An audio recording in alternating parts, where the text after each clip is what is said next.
The first one I had to do was a song called Even Time Waits for Us by Josh Groban and Adele. Adele supposedly comes into the second verse, and I'm like, that ain't Adele. That's not Rolling in the Deep Adele. That's not Set Fire to the Rain Adele. That's not Hello Adele. I know Adele's voice like many, many others so well, and it's not her. It sounded like some Broadway singer called Adele.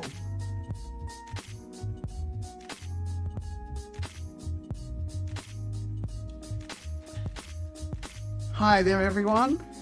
Danny back again. But this time, I'm taking a different tact with this video compared to previous videos. I wanted to have a chat about the pros and the cons of AI as a musician and as a content creator. So, firstly, I'll talk about the pros. Now, the first thing I'll mention is what I'm using to create these videos. I'm using software by a company called Descript. The really incredible thing about the software is you can make a video like this, and then once the video is created, you can edit it by looking at the script, because it transcribes your words that you're saying into a script. And then you can edit it and change the words and even get an AI clone version of yourself to say that word, which is phenomenal. You can edit it by taking out filler words and gaps and all sorts of things, and it's really incredible. And even there's studio sound, which is basically taking what I'm saying and making it sound like I'm using a really good microphone, which is pretty damn phenomenal. Now on to the music side of things. I think for me as a backing track producer, the biggest thing for me has to be stem splitters.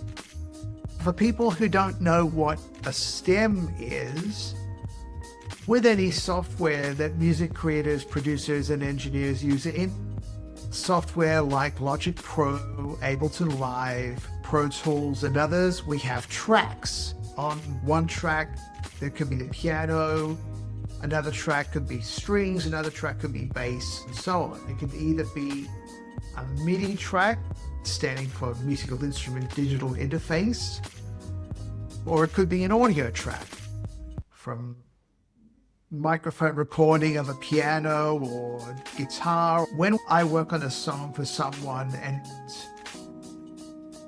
once the song is ready to be sent off to the producer or an engineer to mix it, each track is sent out as a stem. So the stem is an audio file that the other producer receives and then brings it to his or her own software to mix and manipulate, etc. So a stem splitter is using AI trickery to separate the song into discrete stems. Where this applies for me as a backing track producer, and this has really changed the game for me, is being able to listen to a song, mute the vocals, and really listen into what is going on in a song. There's several different stem splitters. The first I heard of was Neural Mix Pro. There's others out there, Serato Sample, which is a sampling plugin that has built-in stem splitting on the fly. When you are working with a sample to chop and using your own beats, you can mute out the vocals or just have the drums or whatever. Up until recently, I was mostly using www.lal.ai or lol. And what I did was I would upload a WAV file or an MP3 file or whatever, and then it would ask me, what do you want to do? I would usually tell it, I just want to separate the song into two separate files. One with the instrumental without the vocals, and then a file with the vocals. You could also do things like, for example, I want the instrumental without the bass in it, but then I want another track that's got the bass separately in it. But what I've been using of late is Logic Pro 11's stem splitter that's built in. The beauty of this compared to what I just talked about is it's inside Logic, it's using the Max processors to do all the stem splitting, whereas with a website, you're doing it all on the server side. So with Logic, I bring in a file and then invoke the stem splitter and it will ask me, what do you want to do? Now, the good thing about this is you can do multiple stems at the same time. So with Logic, there's 6 stems: piano, bass, drums, vocals, guitar, and other. So other meaning anything else in the song. Horns, synthesizers, strings, anything else. So I have to listen to a song and then work out what's in it and then tell it, okay, this is what I want you to separate them out as. And because it's using the computer's processors, it'll take no time at all, probably about 30 seconds or so to separate the stems. And these days, stem splitters have got so good that any digital artifacts and things like that are a thing of the past. But talking about stem splitters does lead into the cons of AI for me as a musician. This revolves around a couple of interesting experiences that I've had of recent times, and that had to do with me having to produce AI-generated songs for customers through HitTracks. The first one I had to do, which was a few weeks ago, was a song called Even Time Waits for Us by Josh Groban and Adele. So look for that one on YouTube when you can. It's a very interesting listen. So I had to quote the customer through HitTracks for the song, and then I got confirmation that I could do the song. I listened to the song on YouTube, and I'm like, okay, Josh Groban's voice model seems to be pretty good. I'm not that familiar with his music. I mean, obviously, You Raise Me Up is, and Forever will be a classic. But Adele supposedly comes into the second verse, and I'm like, that ain't Adele. That's not Rolling in the Deep Adele. That's not Set Fire to the Rain Adele. That's not Hello Adele. I know Adele's voice like many, many others so well, and it's not her. It sounded like some Broadway singer called Adele. And that kind of got me thinking, is this song an AI-generated song? And so I actually went to Claude, which is an app that I've been using on my phone, which is the competitor to ChatGPT, and I asked it, is Even Time Waits for Us by Josh Groban and Adele an AI-generated song? And my prediction was correct. It said yes. And so another thing too is the song wasn't even on Shazam. Like, I tried to Shazam it, like I always do, to see if it's available on streaming services, and it didn't show it.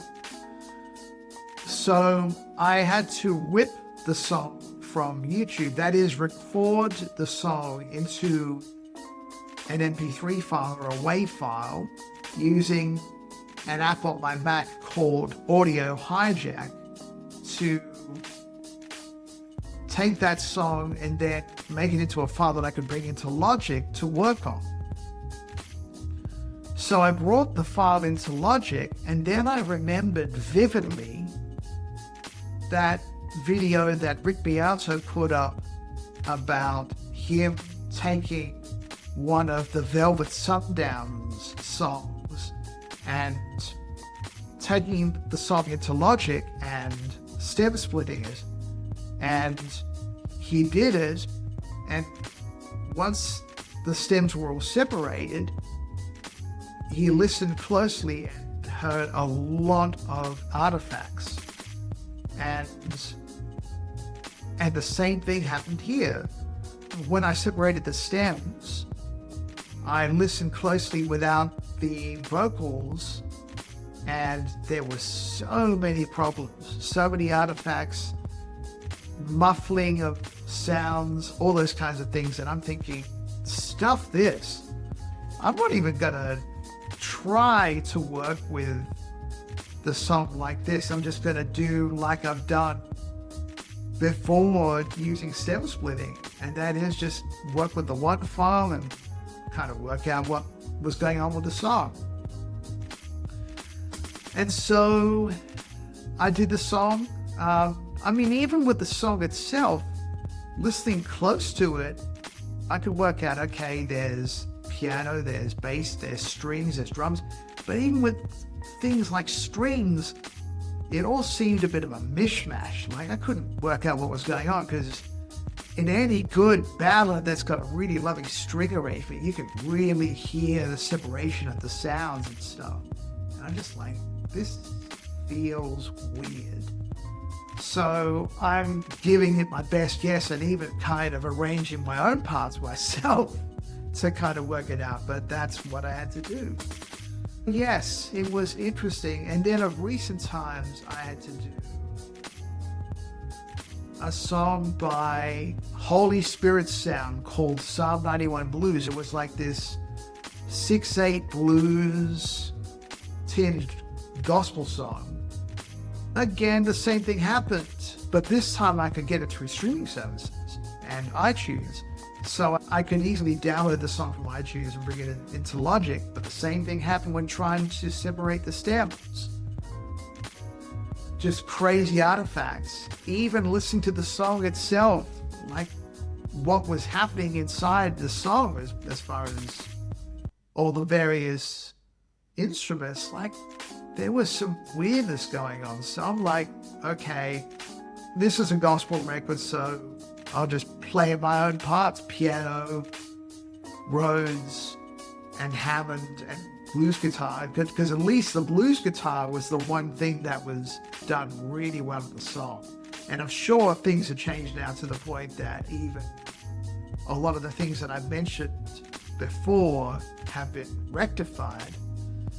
But it's a pretty sad state of affairs. I mean, you hear about these artists that are getting crazy record deals, and they're fake artists. And I remember even seeing something on Instagram where you could create a song yourself using this fake artist, you know, create prompts with lyrics and all that kind of stuff. And it's pretty sad. But there's a light at the end of the tunnel. Rosalia's new album came out recently. Now, if you don't know who she is, she's this Spanish flamenco-based singer that's always flirted with a lot of different electronics in her sound. But this album takes a lot of those elements but combines it with orchestras, and she worked with the London Symphony Orchestra. And it really is a human-generated album. And she states that. I saw a clip of her interview with Zane Lowe from Apple Music. And she said, this is not an AI album, and I'm all for it. Someone else on Instagram said this is the disruptor that the music industry needs now. And I hope this changes things, because so much of the music that I've loved ever since I was born in the 70s, 80s, and 90s, and even prior to that, 60s, 50s, 40s, etc. There's so much humanness and human imperfections and not being tied to a grid and a constant, unfluctuating tempo. I hope this changes everything. I really do. But that's enough from me. Please leave a comment, subscribe. Please let me know what you think about all of this, and I'll see you in the next go around.